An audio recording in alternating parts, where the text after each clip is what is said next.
ದಿಶೆಯಲ್ಲಿನ ಇವತ್ತು ನಮ್ಮ R S S ಸಾಂಸ್ಕೃತಿಕ ಕಾರ್ಯಕ್ರಮಕ್ಕೆ ಬದಲಾವಣೆ ಆದಂಗೆ ಈಗೂ ಬದಲಾವಣೆ ಆಗ್ತಾಯಿದೆ. ಮೊದಲಿದ್ದಂತಹ ಒಂದು ರಿಜಿಡ್ನೆಸ್ ಅದು ಒಟ್ಟು ಇಲ್ಲಪ್ಪ ನಮ್ಮದು ಸತ್ಯ ಅಂತ ಹೇಳುವಂಥ ಮಾತು ಬಿಡ್ತಾ ಇದ್ದಾರೆ. ಒ ಬಿ ಸಿನ ಒಪ್ಕೊಳ್ತಾ ಇದ್ದಾರೆ. ಅದೇ ಕಾಲಕ್ಕೆ ಒ ಬಿ ಸಿ ನಮ್ಮ ಪ್ರೈಮ್ ಮಿನಿಸ್ಟರ್ ಅಂತ ಹೇಳ್ತಾ ಇದ್ದಾರೆ. ಈ ನೆಲೆಯಲ್ಲಿ ಘಟಂಗೆ ಭಯ ಹುಟ್ಟಿಸಿಕೊಂಡು ತಮ್ಮ ಆಡಳಿತ ಸರಿಯಾಗಿ ಹೊಂದಾಣಿಕೆ ಮಾಡ್ಕೊಳ್ಳೋದಕ್ಕೆ ಅಧಿಕಾರಕ್ಕಾಗಿ ಇವೆಲ್ಲ ಬೇಕಪ್ಪ, ಒ ಬಿ ಸಿ ಬೇಕು, ಎಸ್ ಟಿ ಬೇಕು, ಎಸ್ ಟಿ ಬೇಕು. ಅದ್ರ ಜೊತೆಗೆ ಮೈನಾರಿಟಿ ನಮ್ಗೆ ಇದ್ದು ನಡೀತು, ಇಲ್ಲಕ್ಕೆ ನಡೀತು. ಈ 3 ಮಂದಿ ಇದ್ದರೆ ನಮ್ಗೆ ಗೆಲ್ತೀವಿ ಅನ್ನೋಂಥ ಭರವಸೆ. ಜೊತೆಗೆ ಮೇಲ್ವರ್ಣದ ಜನ ಇದ್ದಾರೆ, ನಮ್ಮ ಮೆಜಾರಿಟಿ ಆಗ್ತದೆ ಅನ್ನೋಂಥದ್ದು ಅದಕ್ಕೆ ತೋರಿಸ್ತಾನೆ ಇದ್ದಾರೆ. ಮತ್ತು ಅಧಿಕಾರದಾಗಿದ್ದರೆ ನಾವು ಏನು ಬೇಕಾದ್ರೂ ಮಾಡಲಿಕ್ಕೆ ಸಾಧ್ಯ ಅನ್ನೋದು ಅವ್ರಿಗೂ ಮನವರಿಕೆ ಆಗ್ಯದ. ಹೀಗಾಗಿ ಬದಲಾವಣೆ ಆಗ್ತಾಯಿದ್ದಾರೆ. ಬಟ್ ಈಗ ಹಿಡಿದಂಥ ದಾರಿ ನಮ್ಮ ಪ್ರಿಯಾಂಕಾ ಖರ್ಗೆ ಅವ್ರಿಗೂ, ಅದರಲ್ಲೂ ಅಧಿಕಾರದಲ್ಲಿರೋದ್ರಿಂದ ಸ್ವತಃ ಅವ್ರ ತಂದೆಯೂ ಸಾಕಷ್ಟು ರಾಜಕೀಯ ಬೆಳೆದು ಬಂದಿದ್ದರಿಂದಾಗಿ ಇವತ್ತು ಆರ್ಥಿಕ ಚಿಂತನೆ ಇಲ್ಲದಕ್ಕಾಗಿ ಅವರು ಸಹ ಧೈರ್ಯ ಮಾಡಿ ಈ ಹೆಜ್ಜೆ ಇಡ್ತಾ ಇದ್ದಾರೆ. ಇದು ಎಲ್ಲಿವರೆಗೂ ಹೋಗಿ ಮುಡ್ತದೆ ನೋಡೋಣ.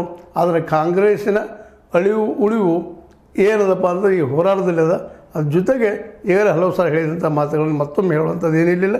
ಈ 3 ಅದನ್ನು ತಿಳ್ಕೊಂಡಂತಹ ನಮ್ಮ ರಾಹುಲ್ ಗಾಂಧಿ ಅವರು ಆದ ಸಹಿತ ಈ ಒಂದು ಏನೋ ಎಸ್ ಸಿ ಎಸ್ ಟಿ ಮತ್ತು ಅದರ ಜೊತೆಗೆ ಒ ಬಿ ಸಿ ಅದ್ರ ಜೊತೆಗೆ ಮೈನಾರಿಟಿಗಳನ್ನ ತಗೊಂಡು ಒಕ್ಕಟ್ಟು ಮಾಡಬೇಕಂತ ಪ್ರಯತ್ನ ನಡೆಸ್ಯಾರ.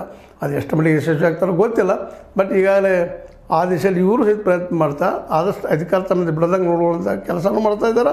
ಬಟ್ ಇವ್ರು ಮಾತ್ರ ಇವತ್ತು ಈ ಆರ್ ಎಸ್ ಎಸ್ ಬಗ್ಗೆ ಒಂದು ಪವಿತ್ರ ಭಾವನೆ ಭಾಳಷ್ಟು ಜನರಲ್ಲಿ ಅದಲ್ಲ, ಅದನ್ನು ಒಡೆಯೋದಕ್ಕಾಗಿ ನಮ್ಮ ಪ್ರಿಯಾಂಕರಿಗೆ ಮುಂದೆ ಹೊರಟು ಅವರಿಗೆ ದರೋಡೆಕೋರರು ದುಡ್ಡು ಹೆಂಗೆ ಹೊಡೆದಿದ್ದಾರೆ ಅನ್ನೋಂಥ ಮಾತಾಡಿದ್ದಾರೆ. ಇದು ಸಣ್ಣ ಆರೋಪ ಅಲ್ಲ.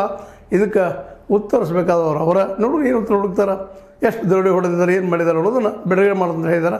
ಅಲ್ಲಿವ್ರಿಗೆ ವೇಟ್ ಮಾಡೋಣ ಅಂತ ಹೇಳ್ತಾ ಆರ್ ಎಸ್ ಎಸ್ ನಿಜವಾಗಿ ದರೋಡೆಕೋರಣ ಚಿಂತನೆ ಮಾಡಿರಿ ನೀವು ಅಂತ ಹೇಳ್ತಾ ಇದು ನೀವು ಲೈಕ್ ಮಾಡಿ, ಶೇರ್ ಮಾಡಿ, ಕಾಮೆಂಟ್ ಮಾಡಿ, ಜೊತೆಗೆ ಸಬ್ಸ್ಕ್ರೈಬ್ ನಿಲ್ಲಿಸ್ಬಿಟ್ಟು ಎಸ್ 16 ನ್ಯೂಸ್ ಅರ್ಥ ಸೇರಿಸಿದ್ದಾರೆ. ಸತ್ಯರ ಕೈಗೆ ವಂದನೆಗಳು.